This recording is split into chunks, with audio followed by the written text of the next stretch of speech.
All right, guys. What you're about to see here is a real gut punch. This is tough to watch. So, a Uvalde teacher who was wounded in the shooting. He was shot multiple times. One of the bullets punctured his lung. He gave an interview, I think, to Good Morning America, and man, I was tearing up last night watching this. You'll see. This is really powerful stuff. I said, if I die, don't let it be in vain. This morning, Arnulfo Reyes, the fourth grade teacher in room 111 at Robb Elementary School, telling his story for the first time as he recovers in the hospital from 2 gunshot wounds hit during the horrific massacre that took 19 students and 2 teachers' lives. It was our typical morning, and, we ate breakfast together. It was going to be a good day because it was going to be our day of awards. And some kids in my class that hadn't gotten an award all year, we're going to get an award that day. Reyes says the children were enjoying the end-of-the-year celebration, and while some students went home after the ceremony, 11 from his class stayed behind. They were watching a movie when all of a sudden gunfire rang out.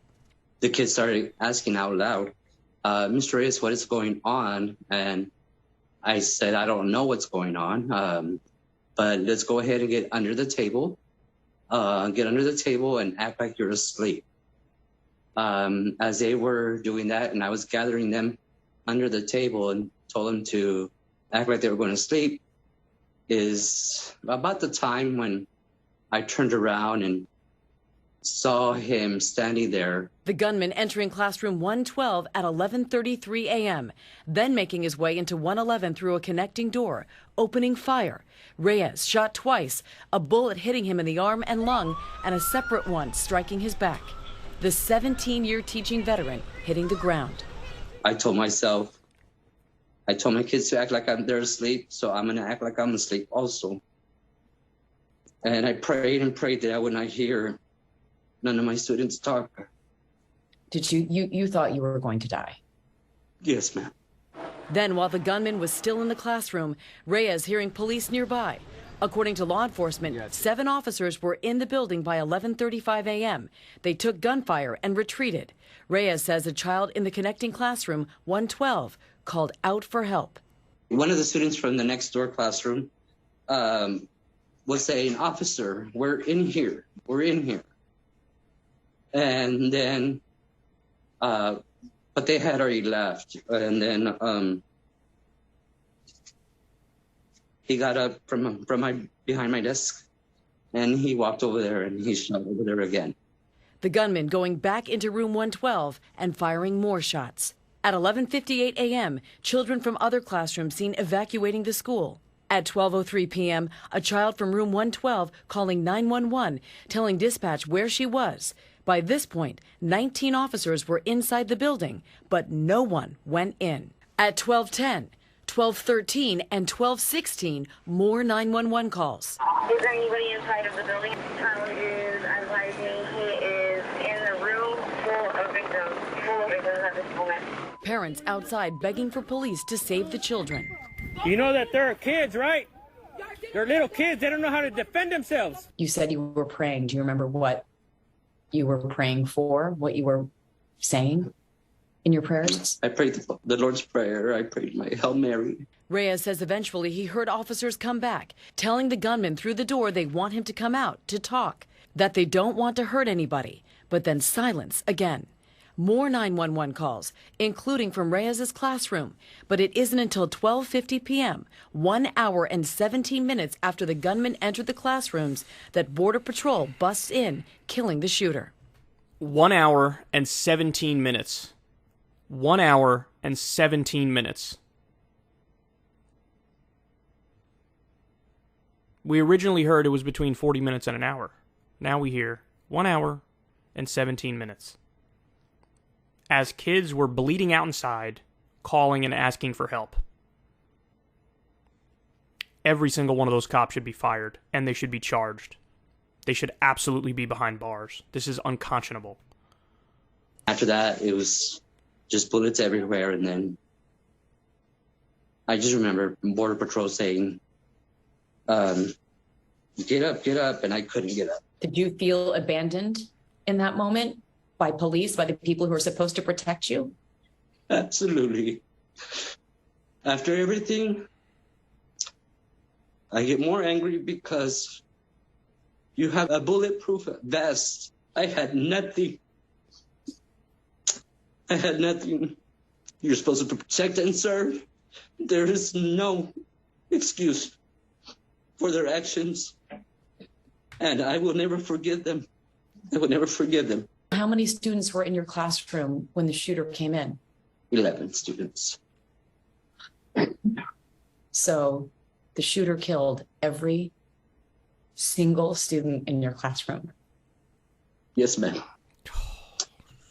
That's when I got you thinking, this family lost one. I lost 11 that day. And oh, man. The only reason he survived is because after he got shot, he basically played dead. And that's the only reason he survived. But what a nightmare, man. What a nightmare. He said he'll never forgive the cops. I don't blame you, bro. I don't blame you. And they are cowards. That's exactly right. I just went to my parents and said, I'm sorry. I tried my best with what I was told to do.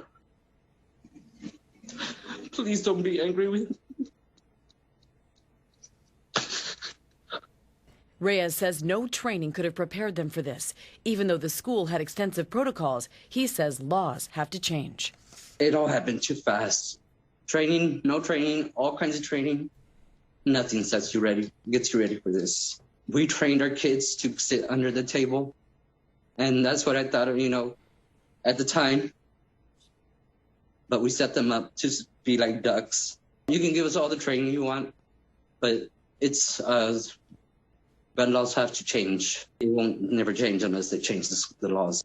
Reyes says he doesn't think he can ever return to a classroom, but he's making it his mission to honor the lives of his students and 2 of his fellow teachers.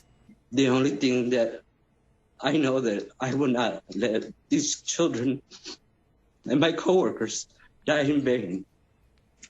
Absolutely, I will not. I will go anywhere to the end of the world to not let my students die in vain. They didn't deserve this. Nobody in this world deserves this kind of pain. No mother, nobody deserves this. I will go to the end of the world to make sure things get changed.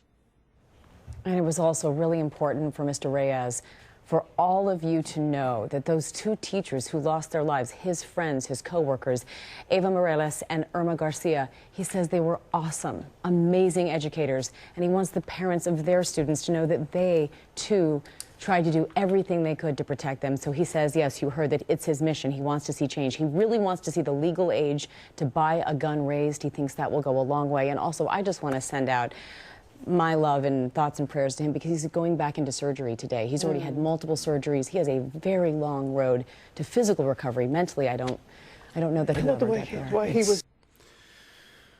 Wow. Somehow, I mean, we're removed from the shooting now by, a week, 2 weeks, something like that. And still, every single day, more news comes out about how the cops reacted even worse than you originally thought. Every single day, it gets worse and worse. I learn something new every day that I'm like, no, really? And I feel terrible for this guy, man. I mean, he's not out of the woods. He has more surgeries to go through.